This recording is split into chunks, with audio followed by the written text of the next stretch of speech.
ქრონიკის დახმარებით სიღარიბის ზღვარს ქვემოთ მყოფი ოჯახი შემწეობას მიიღებს ბადაშვილებს დაკარგულ საბუთებს აღუდგენენ სოციალური მომსახურების სააგენტო კი მათ ყოველთვიურად ფულად დახმარებას გადასცემს. ჯერჯერობით ისევ პრობლემად რჩება საცხოვრებელი ბინა, რომელიც ბადაშვილებს დიდი ხანია არ ქონიათ. ისინი მუხიანში ყოფილი ბაზრობის ტერიტორიაზე მიტოვებულ კონტეინერში ცხოვრობენ და თავს ნაგავსაყრელზე ნაპოვნი ნივთებით ირჩენენ. ნაგავსაყრელზე მოგროვილი ჯართის ჩაბარებიდან აღებული თანხით ბადაშვილებმა დღეს 2 პურის შეძენა შეძლეს. საკვები ხვალამდე უნდა იყოთ, ამიტომ მისი დაზოგვა მოუწევთ. ოდნავ მოზრდილი პურის ნაჭერი ოჯახის ყველაზე უმცროს წევრს 11 წლის ნათიაში ხვდება. ოჯახი უმეტესწილად ჩიმშილობს. უსახსრობის გამო ბავშვი სიარულს ვერც სკოლაში ახერხებს. მინდა ყველა ბავშვი როგორც აისავე იყოს, როგორც სწავლობენ. ანუ ისე ცხოვრობდნენ, როგორც ჩვეულებრივი სხვა ბავშვები ცხოვრობენ. მუხიანში ყოფილი ბაზრობის ტერიტორიაზე მიტოვებულ კონტეინერში 5 სულიანი ოჯახი უკვე 6 წელია ცხოვრობს. უკიდურეს გაჭირვებაში მყოფი ბადაშვილების ქონება 2 საწოლისა და ნაგავსაყრელზე ნაპოვნი ნივთებისგან შედგება. ოჯახი თავს ჯართის ჩაბარებით ირჩენს. ჯართსაც ვაკროვებთ პლასმასებს, წვავთ. არის ბოთლები გვხვდება ბაბარებთ.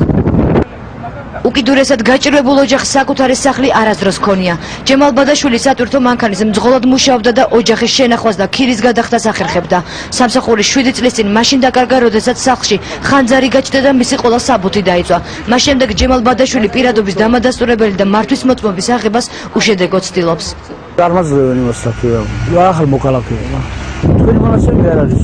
ჯარიმის თანხით ხო orası არის, რა სახარბიაო და ჯემალ ბადაშვილს საიდენტიფიკაციო საბუთების აღდგენასთან დაკავშირებით პრობლემები რომ აქვს, ეს გლდანი დაძალადევის რაიონის გამგეობამ ქრონიკისგან შეიტყო. ბადაშვილის ბაზაში პოვნა დღეს ვერც სამოქალაქო რეესტრში შეძლეს. რატომ გაქრა ბადაშვილის მონაცემები მოქალაქეების საერთო სიიდან ამას ვერ ამიხსნის. თუმცა ორივე უწყება დაგვირდა რომ ოჯახს საბუთების მოძიებაში დაეხმარება. ორჯერ აღმოუჩინეთ მათ დახმარება, მეუტანეთ საწვავად შეშალ მათი მძიმე სოციალური პირობების შესახებ.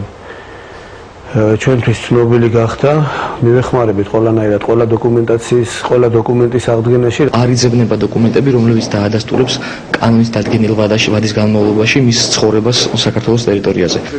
ქრონიკამ დღეს ისიც გაარკვია, რომ სოციალური მომსახურების სააგენტოს ბაზაში ოჯახი უკვე აღრიცხულია და მომავალი თვიდან დახმარებას მიიღებს. შეფასდა ოჯახი, როგორც უკიდურესად ღატაკი, უკიდურესად ღატაკ ოჯახს დაენიშნება როგორც ფულადი დახმარება, ისე სამედიცინო დაზღვევა შევაძალაში ოჯახის ყველა რეგისტრირებული წევრისათვის.